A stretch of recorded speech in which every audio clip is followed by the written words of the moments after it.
Nese alega ter, porque eu acho que é uma questão de justiça e uma questão até de fazer um contraditório em relação a todas as alegações que a ilustre associação tinha encaminhado para a Advocacia Geral da União. E aí o que eu fiz?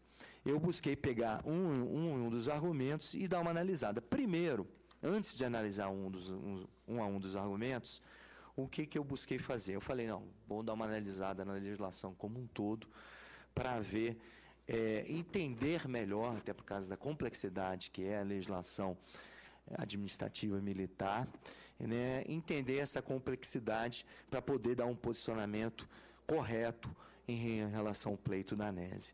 Primeiramente, eu constatei, né, que a Estatutos Militares ela remete para a norma infralegal para dispor sobre o planejamento da carreira dos oficiais e das praças. E verifiquei que foi expedido, com base nessa norma legal, né, um decreto, né, do Presidente da República, que é o 880, né, de 93, o atual decreto é o 3.690, que aprova o corpo de pessoal graduado da aeronáutica. Né? Quando eu analisei esse dispositivo, eu procurei ver como é que é integrado esse corpo de pessoal graduado da aeronáutica. E verifiquei que ele é integrado pelos quadros de suboficiais e sargentos, quadros de cabos e de soldados. E no artigo 3º desse decreto, e eu estou aqui falando do decreto em geral, porque o 880 e o decreto atualmente vigente, que é o 13.690, eles, na verdade, praticamente se repetem. Né? E aí, eu verificando o quadro de soldados, eu procurei ver como é que ele é composto. E verifiquei que eles são compostos, a priori, o artigo 3º fala, compostos pelo grupamento básico, que contém o subagrupamento de manutenção, inteligência, comunicação e suprimento técnico, e pelo grupamento de serviços, que contém subagrupamento de saúde, administração, engenharia, infraestrutura, metalurgia, guarda, segurança, formações aeronáutica, música e subsistência. Além desses grupamentos básicos e de serviço, eu verifiquei que no artigo 880 ele estabelece que o quadro de soldados, e apenas ele, é composto também pelo grupamento de serviço militar, que contém os subagrupamentos de guarda e de apoio. E esse grupamento, é importante aqui destacar, e eu acho que isso aqui é importante, o decreto, ele é constituído por militares considerados, e a lei fala, não especializados, incorporados para a prestação de serviço militar. Né? Aí, na hora que eu verifiquei isso, foi um primeiro momento que na lei eu verifico a menção a não especializados, eu falei, olha, se apenas aqui nesse momento que fala que não especializados são aqueles que entram para o grupamento de serviço militar, né, e que são incorporados para a prestação, como bem colocado, serviço militar inicial, eu falei, poxa, mas aonde que estão os especializados?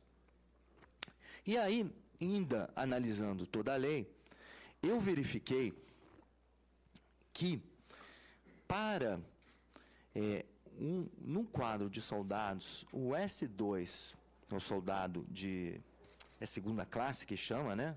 Acho que é segunda classe que chama, é o segunda classe, soldado de segunda classe, para ele poder ser promovido, ele necessariamente tem que fazer um curso para ser promovido a soldado de primeira classe, pela legislação, necessariamente tem que fazer o curso de especialização de soldados. E aí eu comecei a falar, bom, mas que estranho isso, mas então quer dizer que pela legislação, todo soldado de primeira, para ser o soldado de segunda classe, para se tornar soldado de primeira classe, ele tem que fazer o curso de especialização.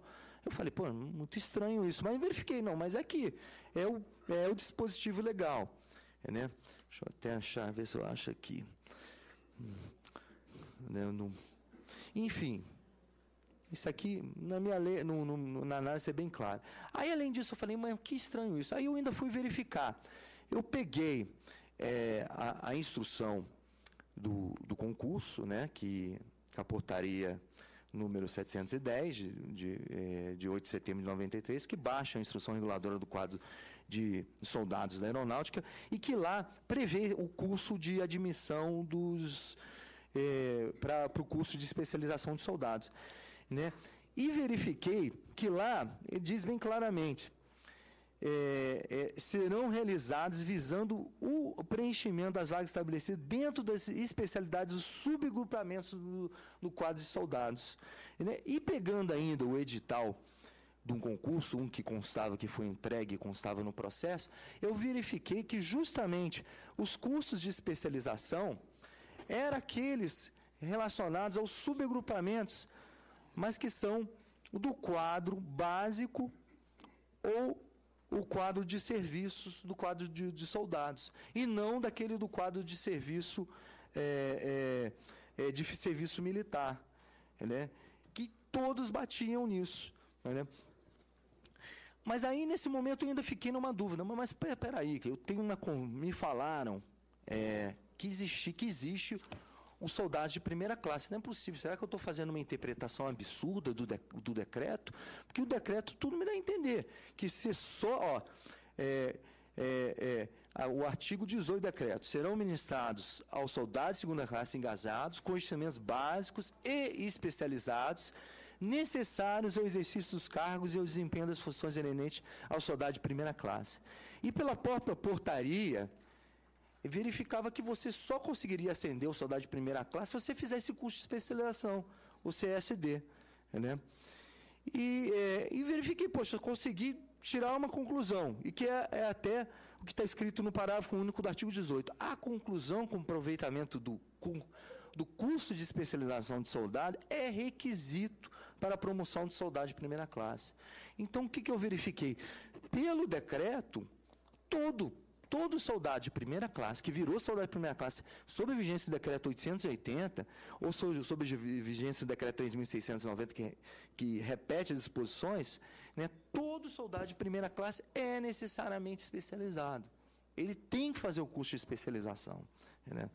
Mas aí eu fiquei assim, poxa, mas será que eu estou fazendo um entendimento absurdo? Né? Porque me falaram que tem esses uns que não são especializados. Não é possível, será que eu estou... Aí que eu verifiquei, naquela própria portaria, que é a portaria... Na portaria... A própria portaria... Deixa eu pensar, achar aqui...